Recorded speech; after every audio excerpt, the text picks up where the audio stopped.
선포된 하나님 말씀은 여호수아 14장 6절에서 15절까지입니다. 한 절씩 교독하겠습니다. 그때 유다 자손이 길갈에 있는 여호수아에게 나아오고 그니스 사람 여분네의 아들 갈렙이 여호수아에게 말하되 여호와께서 가데스 바네아에서 나와 당신에게 대하여 하나님의 사람 모세에게 이르신 일을 당신이 아시는 바라.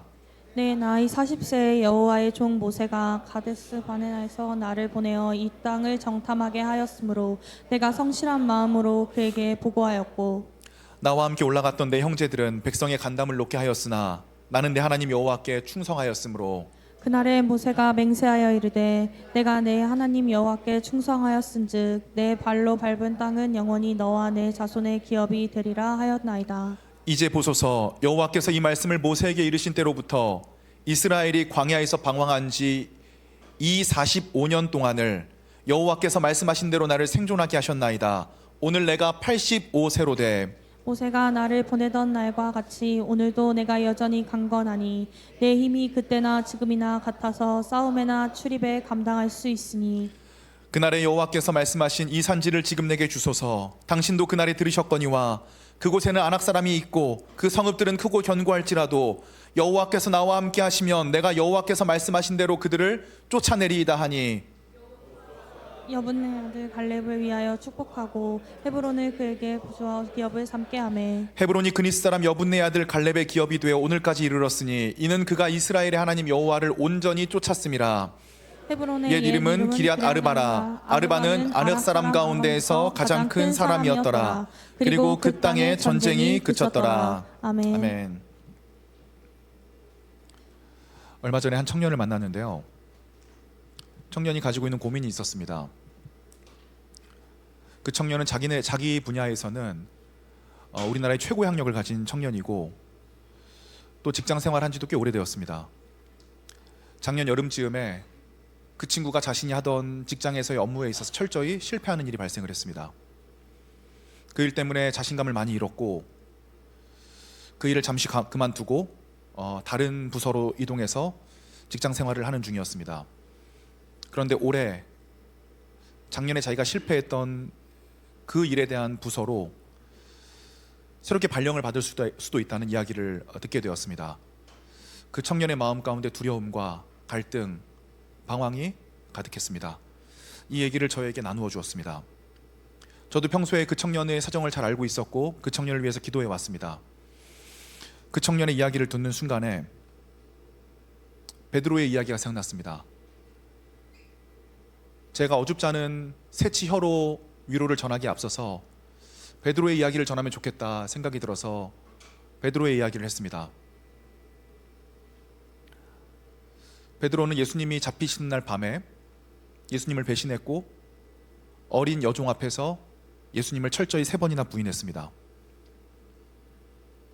그런 베드로를 부활한 예수님께서 찾아오십니다.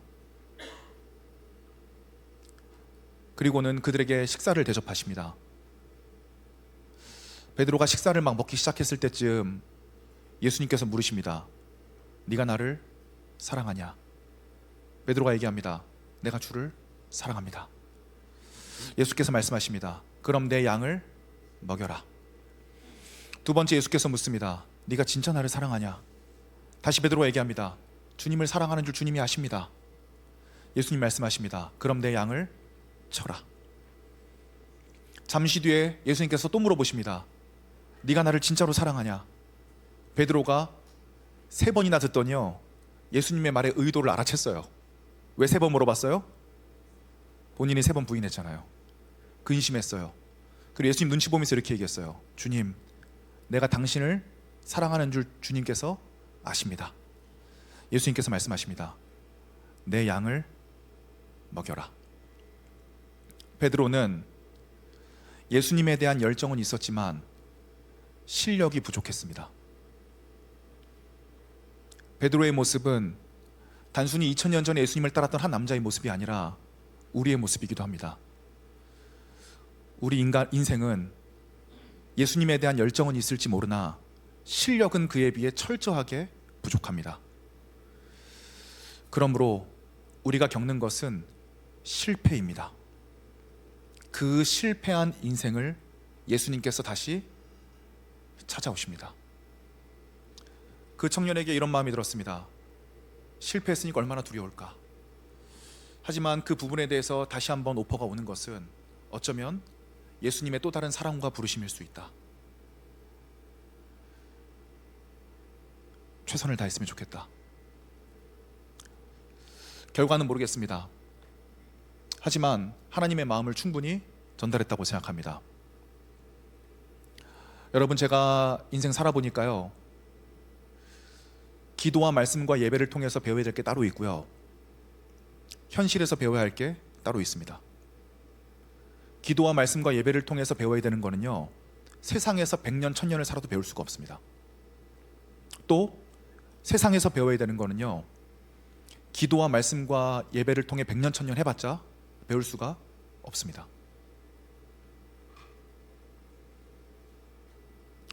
저와 여러분들이 교회 생활을 하시면서요, 신앙생활의 가장 기초인 예전, 예배, 큐티, 말씀 읽기, 하나님과의 시간을 구별하는 부분 배우시기를 원합니다. 그 부분을 통해서만 알 수 있는 놀라운 깊이가 있습니다. 그런데 거기서 끝나면 안 됩니다. 그 마음을 가지고 세상 속으로 나가셔야 됩니다. 세상에서는 세상에서만 배울 수 있는 것이 있습니다. 무엇을 배울 수 있을까요?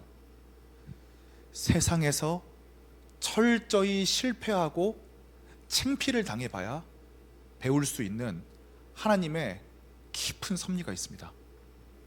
얼마 전에 부장님이 그렇게 물어보세요. 전도사님은 이불킥 할 만한 기억이 없으시죠? 엄청 많습니다. 여러분께 감히 직분상 말씀을 못 드릴 뿐, 내가 지금까지 평생 실수한 사람들, 부끄러운 모습 보인 사람들, 야, 이 사람은 지금까지 나를 얼마나 가짜게 생각할까 라고 제 안에 가장 밑바닥을 보인 사람들, 그런 경험들이 있습니다. 그런데 인생은 궁극적으로 어떻게 자라날까요? 부끄러움을 당하면서 자라나게 되어져 있습니다. 그것이 오늘 본문이 저와 여러분에게 던지는 이야기입니다. 갈렙이란 사람이 있습니다. 이 갈렙은요, 굉장히 신실한 사람이었던 것 같아요. 출애굽한 이집트 백성이 모세를 필두로 가나안 땅 남부인 가데스 바네아까지 도착을 했습니다. 가데스 바네아에서 한 지파당 한 명씩 12명을 첩자로 정탐을 보냅니다. 가나안 땅에 살고 있는 사람은 오랫동안 농경 생활을 했고 주거 생활을 했기 때문에 덩치가 굉장히 컸습니다. 반대로 이스라엘 백성은 400년 동안 노예 생활했기 때문에 신체적으로 작았습니다. 진짜 가나안 땅에 거인족이 살았던 건지 아니면 그들을 보고 거인처럼 느꼈는지는 모르겠지만 아무튼 신체적으로 열세했습니다. 전력적으로도 마찬가지였습니다. 고고학적 발굴에 따르면 여리고 성으로 추정되는 성이 성의 높이만 17m 될 정도로 초고대 시절에 지어진 건축물치고는 엄청나게 강건했다고 합니다. 이스라엘 백성들은, 정탐꾼들은 그 성벽을 보면서 무슨 생각을 했을까요? 우리는 절대 이길 수 없을 것이다. 우리는 이 사람들을 절대 이길 수 없을 것이다. 그것이 합리적이고 이성적인 판단이었습니다. 12명의 정탐꾼들, 엘리트 보냈을 거 아니에요. 우리 교회로 치면은 엘더들, 팀장님들, 리더들 중에 특별히 뽑아서 보냈을 거 아닙니까? 신앙의 엘리트들 아니에요? 그 모습을 보고 완전히 절망했습니다. 망했다. 이건 도저히 못 이긴다. 12명 중에 10명이 부정적인 의견을 얘기하기 시작했습니다. 모세 지도자님, 갔다 와보니까요, 절대 못 이깁니다. 그들에 비해서 우리는 메뚜기처럼 보였습니다. 부정적인 의견이 강해요? 긍정적인 의견이 강해요? 부정적인 의견이 강하죠. 삽시간에 그 10명의 의견이 이스라엘 전체로 확산되어져 퍼져나갔습니다. 이스라엘에서 반란이 일어나기 시작했습니다. 야, 모세를 괜히 따라왔다. 괜히 모세 따라와가지고 여기서 죽게 생겼다. 우리가 노예 생활을 했으면 적어도 밥 3끼는 안 굶었는데 여기 와서 다 죽게 생겼으니까 우리가 모세를 처형해서 모세의 목을 들고 파라오에게로 다시 가자. 그래서 파라오에게 받아달라고 하자. 이런 얘기들을 하기 시작했습니다. 그때 하나님께서 극대노하십니다. 여러분들, 하나님 불신을 보일 때도요, 하나님 눈치를 보고 불신을 해야 돼요. 때와 상황, 그러니까 누워갈 자리를 봐가면서 하나님이 이스라엘 백성 어떻게 인도했어요? 10가지 재앙으로 이집트를 후려치시고, 나아올 때 홍해를 가르시고, 만나와 메추라기로 먹이시고, 구름 기둥과 불 기둥으로 이스라엘을 이끌어 오셨거든요. 그렇게 수많은 기적과 기사를 통해 이스라엘에게 내가 하나님임을 보이셨음에도 불구하고 가장 결정적인 순간에 이스라엘은 믿음을 저버렸습니다. 이 일 때문에 하나님은 극대노하게 되었고요, 이스라엘에게 사형 선고를 집행합니다. 야 모세야, 얘네 보니까 다 노답이다, 다 죽여버리겠다. 그리고 내가 너를 통해서 아브라함을 새로 만들어서 너를 통해 민족을 다시 만들고 나중에 다시 오겠다. 리더십들 잘 들어주세요. 여기서 이제 리더십이 발휘되는 거예요. 이 어려운 상황 속에서 아 주님 맞습니다, 다행히 저는 무사하네요. 그러면 얘네는 이스라엘 다 죽이고 저를 통해서 새로운 민족을 하면 저는 그 정도는 용납하지, 이러면 안 돼요. 모세가 일단 옷 찢고 금식하고 제 뒤집어 쓰고 하나님께 기도함으로 나갑니다. 주님, 이스라엘 백성을 모두 멸하시면 하나님의 이름이 이 열방 가운데 더럽혀질까 봐 두렵습니다. 저를 봐서라도 이스라엘 백성들을 용서하여 주십시오. 오케이, 너를 봐서 용서하겠다. 하지만 지금 이스라엘 백성 중에 불신한 사람들은, 특별히 만 20세 이상 성인들, 자기의 책임을 지어야 되는 사람들은 아무도 가나안 땅에 들어가지 못할 것이다. 단 두 사람, 12정 탐꾼 중에 나를 신뢰했던 여호수아와 갈렙만 가나안 땅을 밟을 것이다. 그렇게 만 20세 이상의 이스라엘 백성들이 모두 죽는데 몇 년이 걸렸어요? 40년이 걸렸습니다. 이제 그들은 모두 죽고 누구만 남았어요? 모세도 죽었습니다. 여호수아와 갈렙만 남았습니다. 오늘 본문 말씀을 보십시오. 11절 말씀입니다. 10절 말씀입니다. 다 같이 읽겠습니다. 시작. 이제 보소서, 여호와께서 이 말씀을 모세에게 이르신 때로부터 이스라엘이 광야에서 방황한 이 45년 동안을 여호와께서 말씀하신 대로 나를 생존하게 하셨나이다. 오늘 내가 85세로 돼 모세가 나를 보내던 날과 같이 오늘도 내가 여전히 강건하니, 같이 읽어주세요. 내 힘이 그때나 지금이나 같아서 싸움에나 출입에 감당할 수 있으니. 오늘 우리가 갈렙을 보고 배우기를 원합니다. 10절 말씀에 보니까요, 11절 말씀에 보니까요, 내 힘이 그때나 지금이나 같다. 자기 관리 엄청 잘했네요. 40살이나 85살이나 내가 전쟁 수행 능력이 다르지 않다라고 할 때 이 힘의 동그라미를 쳐주시고요, 펜으로 위에다가 히브리어 코아흐라고 적어주세요. 이 코아흐는요, 육체적인 힘을 단순히 의미하는 게 아니에요. 이걸 헬라어로 번역하면, 적어주세요. 헬라어로는 두나미스입니다. 두나미스 무슨 뜻이에요? 두 글자로 따라해 보겠습니다. 권능이란 뜻입니다. 이 권능은 인간의 권능이 아닙니다. 하나님을 의지하는 인간만이 경험할 수 있는 하나님으로부터 오는 권능이 수동적인 이 사람을 능동적으로 변화시켜서 자기도 모르게 하나님의 일을 할 수 있도록 도와주는 것을 두나미스라고 합니다. 히브리어로 뭐라고 한다고요? 루아흐. 즉 갈렙은 이렇게 얘기합니다. 내가 45년 동안 자기 관리를 잘했습니다, 이렇게 얘기하는 게 아니라요, 내가 45년 동안 루아흐, 성령으로 충만했고 성령님에 이끌려서 그 45년을 수동적으로 보낸 것이 아니라 하나님께서 반드시 주신다는 확신을 가지고 자기 관리를 해왔습니다. 주님, 45년 만에 이제 때가 왔습니다. 여호수아 인도자여, 저에게 군사를 명령해 주십시오. 제가 하나님의 명령에 따라 이 땅을 취하겠습니다. 이 산지를 저에게 주시옵소서. 즉 45년 동안 갈렙이 유지했던 믿음은 단순히 나의 의식과 의지에서 오는 믿음이 아니라 하나님의 능력에 붙들려서 오는 능동적인 힘을 이야기했던 것입니다. 저는 저와 여러분들이 하나님의 루아우로 충만하시기를 원합니다. 이 여호수아 갈렙 너무 억울한 사람 아니에요? 40년 뺑뺑이 돌았잖아요. 근데 자기가 잘못해서 뺑뺑이 돌았으면 억울하지라도 않죠. 자기는 잘했어요. 누구 때문에 뺑뺑이 돌았어요? 자기 외에 다른 사람들 때문에 뺑뺑이 돌았다고요. 여러분, 우리가 여기서 철저히 배워야 됩니다. 이 갈렙은요, 자신이 능력이 있는 사람임에도 불구하고 다른 사람 때문에 자기가 피해보는 것을 감수할 수 있는 사람이었던 겁니다. 이것이 영성 아니에요? 이게 인격 아니에요? 이런 루아흐의 영성 가지신 여러분들 되기를 주님의 이름으로 축복을 드리겠습니다.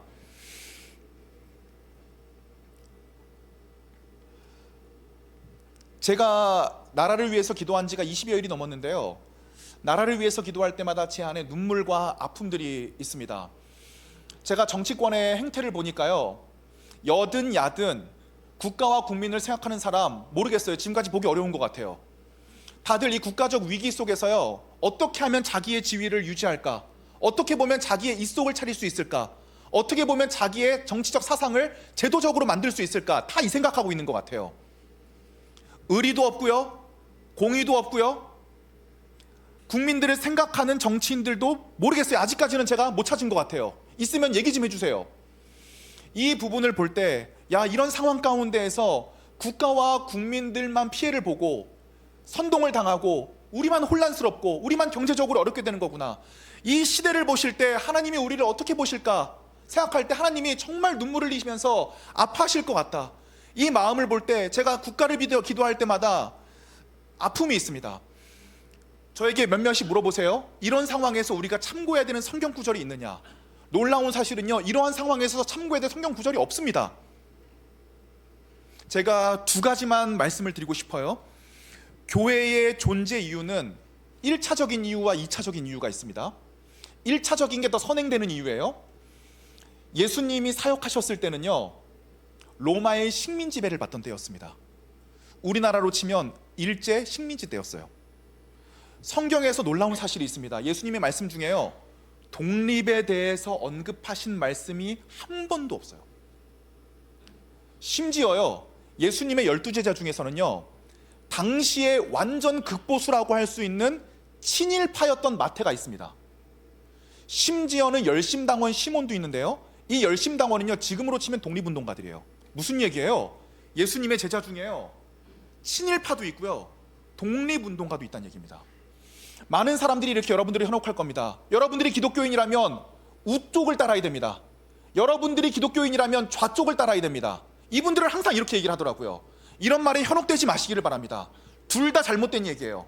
예수님은 우로 오신 것도 아니고 좌로 오신 것도 아니고 우와 좌를 모두 포용하는 제3의 세력인 복음으로 오셨습니다. 누가복음에 보면 삭개오라는 얘기가 나오는데, 삭개오라는 사람이 나오는데요, 삭개오를 우리나라로 치면 누구라고 생각할까요? 약간 을사오적? 이 세리장, 그러니까 일제의 앞잡이 중에서 앞잡이들의 장이거든요. 근데 예수님이 지나가시다가 삭개오의 집에 들어가서 묵으셨어요. 삭개오에게 관심이 있었다는 얘기예요. 사람들이 예수님을 욕했어요. 저 사람 친일파랑 들어가서 밥 먹는다. 제가 나이 들어서 보니까 이 부분 되게 이상해요. 예수님이 정치적인 부분이나 사람들의 눈을 조금이라도 신경 쓰셨으면요, 절대 삭개오의 집에 들어가실 수가 없어요. 삭개오의 집에 들어가셨다는 것은 좌나 우에서 삭개오를 본 것이 아니라요, 독립이냐 친일이냐로 삭개오를 보신 것이 아니라 삭개오라는 영혼을 순수하게 보시고 그 영혼을 만지시기를 원했어요. 그리고 삭개오에게서 회개가 일어났습니다. 첫 번째, 혼란스러워하지 마시기 바랍니다.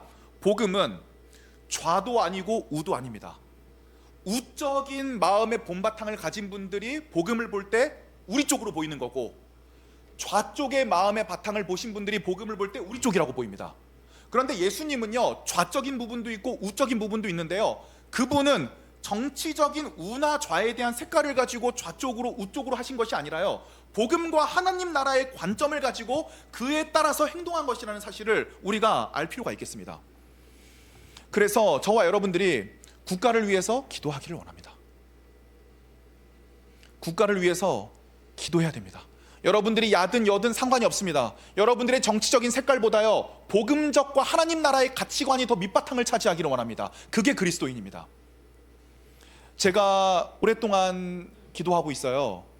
근데 하나님께서 이번 주 월요일쯤에 저에게 이런 마음을 주신 것 같아요.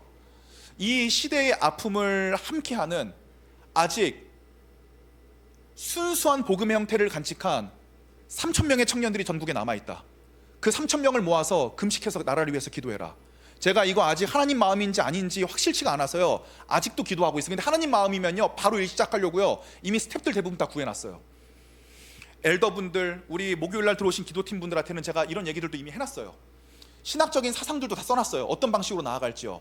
이거는 좌냐 우냐가 아니에요. 우리는 예수 그리스도를 지지하고요, 복음적인 정책을 지지해요.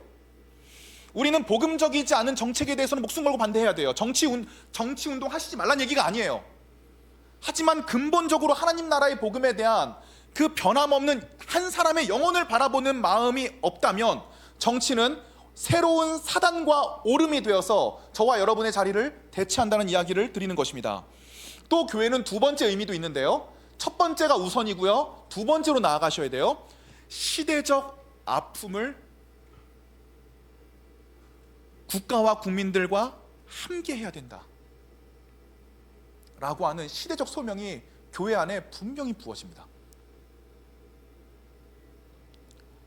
우리 일제시대 때 마지막까지 일제에 항거했던 주기철 목사님 계십니다. 손양원 목사님 계십니다. 독립운동가 1919년에 종로 태화관에서 3.1운동 결의한 독립운동가 33인 중에 16명 기독교인이었습니다. 그들은요, 당시에 1%도 안 되는 기독교 인구였지만 사회적 아픔을 함께 지는 사회적 지도자들이 절반 이상이 기독교인들이었다는 얘기입니다. 기독교인들은요, 사회적 책임과 아픔 함께 지어야 됩니다.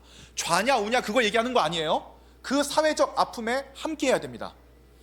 정권이 비성경적이면 비성경적이라고 이야기할 수 있어야 돼요. 그 야냐 여냐 얘기가 아니에요. 또 아픔 있는 사람이 있으면 그 사람들 품어줄 수 있어야 됩니다. 그것이 교회입니다. 그러니까 자꾸 교회에요, 우냐 좌냐 그걸 가지고 들어오지 마세요. 교회는 그런 곳이 아니에요. 좌든 우든 하나님 앞에 평등한 곳이고요, 사상과 상관없이 하나님 앞에 서 있어야 되는 것이 바로 교회예요. 좌에서 갈 곳 없는 사람, 우에서 갈 곳 없는 사람 마지막으로 받아줘야 되는 것이 교회예요. 하지만 분명한 건 사회적 책임 함께 해야 된다는 것입니다. 독일 라치치아에서요, 디트리 보네퍼라고 하는 목사님은 사람들이 망명하라고 하는 권유에도 내가 그리스도인의 정체성을 지켜야 된다. 하나님의 공의 아래 분명히 히틀러 정권이 끝날 텐데 만약에 내가 지금 이 상황에서 망명을 한다면 히틀러 이후에 회복될 독일 조국에서 우리 기독교인들이 할 이야기가 없을 것이다 라고 끝까지 독일 정부의 히틀러 정부의 정권에 항거했습니다. 시대적 소명을 지었던 겁니다. 여러분들, 기독교인이 왜 힘이 없습니까? 시대적 소명을 함께 지지 않기 때문입니다. 제가 월요일날 중고등부 설교 갔는데요, 그날따라 제가 국가를 위해서 기도하다가 분노가 너무 가득 찼어요. 그래서 이 분노가 중고등부 애들한테 다 쏟아져 나왔어요. 니네도 자기가 좋은 감에 살지 않냐고, 니네만 생각하지 않냐고, 그럼 니네가 30년 뒤에 저 사람들 되는 거 아니냐고. 걔네들 다 아침 다 보고 저 사람 와서 뭔 소리 하는 건가. 그래서 제가 그게 미안해가지고요, 다음 날도 걔네 설교였거든요. 다음 날은 걔네를 위해서 한 사람 한 사람 기도를 했어요. 여기 앉아 그 얼굴은 기억나잖아요. 한 30명 정도 되는데 한 사람 한 사람 기도하면서 이 친구들을 위해서 기도합니다. 제가 어제 제 화를 못 참고 너무 아무것도 모르는 중고등학생들한테 제가 화를 냈습니다. 근데 하나님께서 하나님만 부어주신 것 같아요. 제가 이런 마음이 생기는 거예요. 저 중고등학생들 내 희망이다. 모르겠어요. 하나님 응답인지 모르겠는데요, 성경적이라 하나님 응답으로 받아들이기로 했어요. 그래서 다음 날 저녁 설교 가서 시작부터요, 사과하고 시작했어요. 미안합니다. 나라를 위해서 기도하다 보니 제가 악에 받쳐가지고 여러분들을 위해 기도했습니다. 한 사람 한 사람을 위해서 기도할 때 내 희망이다 라고 하는 마음에 확신을 주셨습니다. 서로 보고 외쳐주세요. 너는 하나님의 희망이야. 물론 아무도 안 했습니다. 잘 안 했어요. 중고등학생이다 보니까.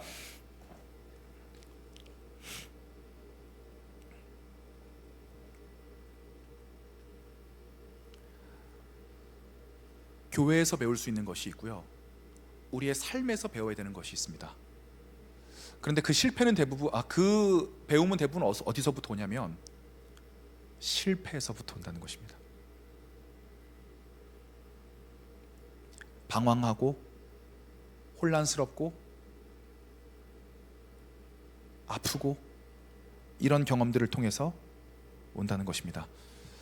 여러분들, 이번 주에 아픔을 겪으신 청년들이 많이 있을 텐데 그 아픔을 겪은 것을 이상하게 생각하지 마시고 충분히 마음으로 받아들이시기를 주님의 이름으로 축복을 드립니다.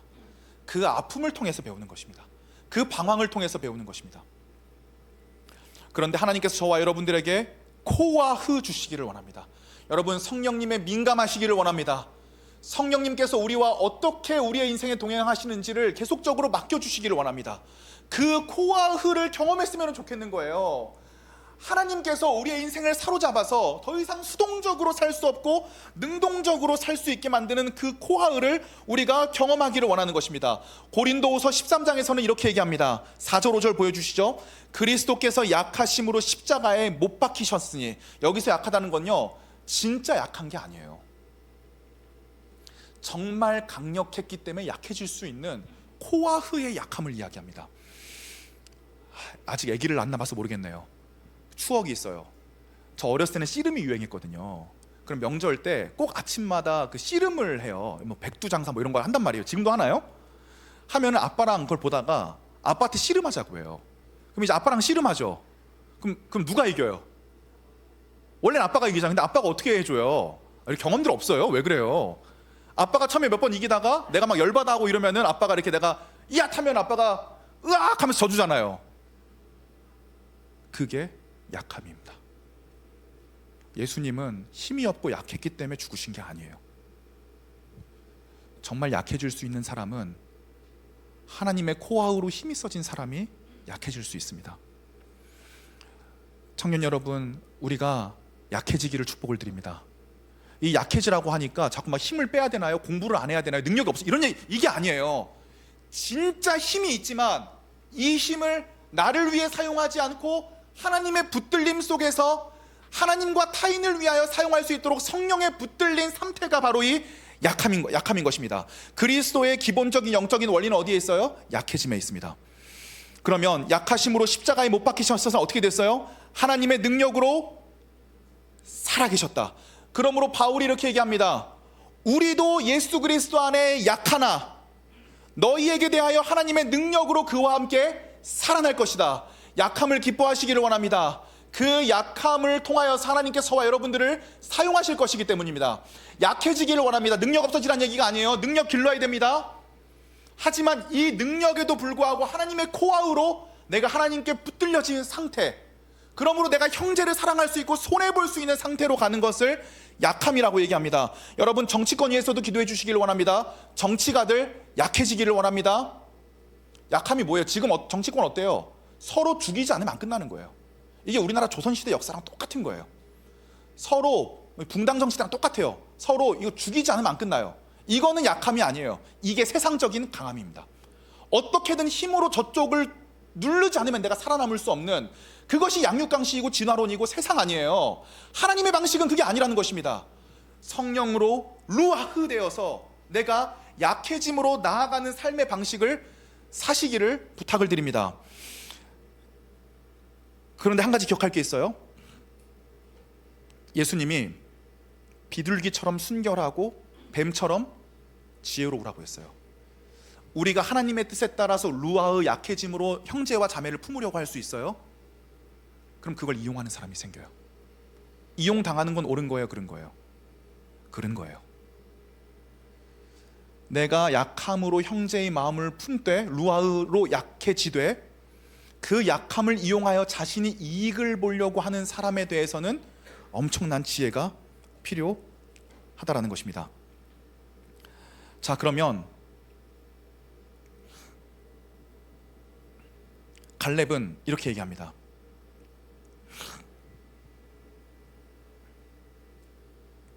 구절 말씀 다시 보여주세요.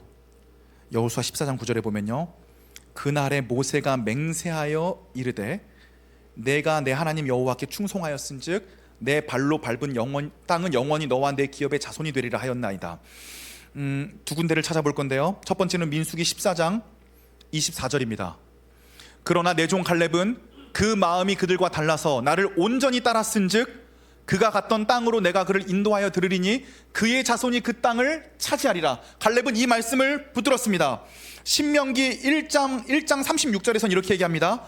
오직 여분네의 아들 갈렙은 온전히 여호와께 순종하였은즉 그는 그것을 볼 것이요 그가 밟은 땅을 내가 그와 그의 자손에게 주리라 하셨다. 갈렙은 40년 동안 이 약속을 붙들었습니다. 자기 때문에 피해가 당한, 자기가 잘못해서 벌을 받는 것이 아닌 그 상황을 이 말씀을 통하여 붙들므로 약함을 경험하게 되었습니다. 갈렙이 내 힘으로 할 수 없는 이 약함을 경험한 이후에 하나님의 말씀에 대한 확신이 생겼습니다. 그리고 여호수아에게 이렇게 얘기합니다. 다시 한번 오늘 본문 말씀 볼 수 있을까요? 11절입니다. 다 같이 읽겠습니다. 시작.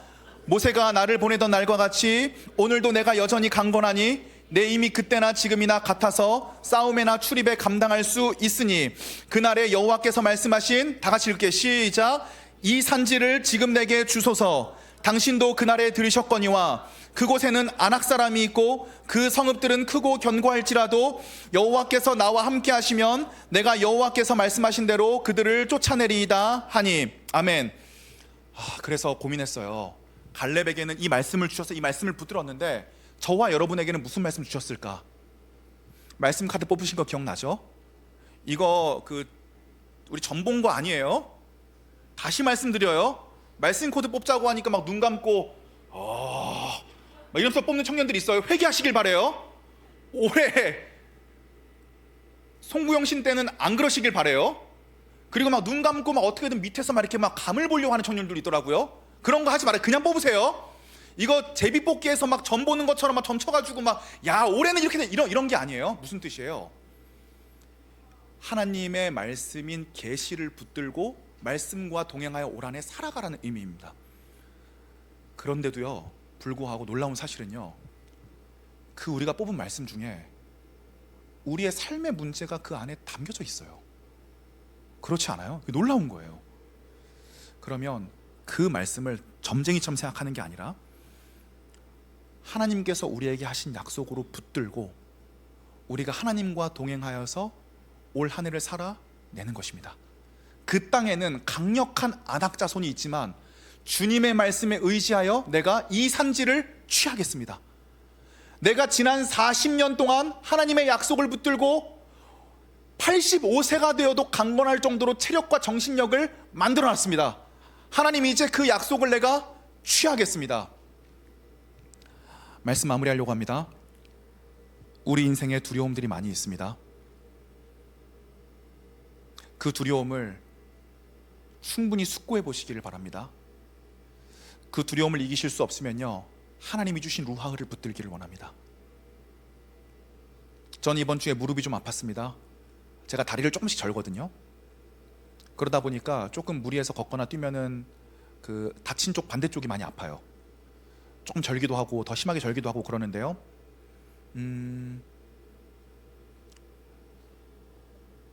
그래서 20대 때 골반 틀어지기 시작하고 허리 디스크, 목 디스크 다 있지 않습니까? 저 거북목이잖아요. 거북목이란 말이에요. 네. 그래서 저는 솔직히 이런 마음이 있었습니다. 몸 상태를 보아하니까 오래 살지를 못할 것 같다. 그래서 딱 60까지 살 수 있을 정도로 무리하고 일찍 가야겠다. 근데 제 인생에도 문제가 생겼어요. 무슨 문제 생겼어요? 지금 2달 남았거든요. 60살까지 살고 가면요, 만약에 제가 자녀를 하면 20살이 안 돼요. 이건 안 되겠다. 주님, 욕심 꾸게 됐습니다. 이 산지를 내게 주시옵소서. 그 미래는 저에게는 두려운 미래입니다. 제가 정하지 않은 미래예요. 하지만 그 산지를 나에게 주시옵소서. 우리 건강관리 하겠습니다. 자, 루틴 잘 지키셨어요? 전 잘 못 지켰네요.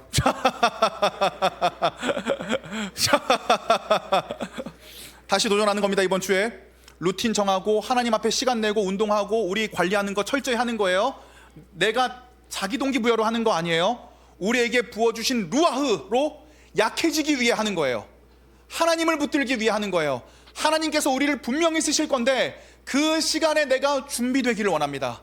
하나님이 쓰실 만한 그릇이 되기를 원합니다. 하나님께서 저와 여러분들 그렇게 이끄시기를 원합니다. 이 마음을 가지고 우리 함께 두려움에 선언했으면 좋겠습니다.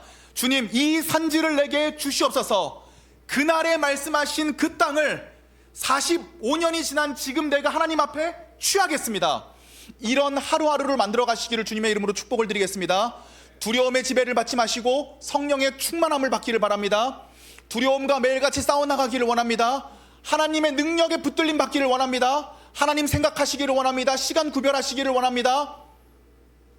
기도와 말씀으로 거룩하여 지시고 이번 한 주 우리가 점령해야 될 산지에서 최선을 다해 버티시고 실패도 하시고 우리 또 다음 주에 반가운 얼굴로 만나기를 주님의 이름으로 축복을 드리겠습니다. 우리 함께 이 찬양 부르겠습니다. 주님이 주신 땅으로.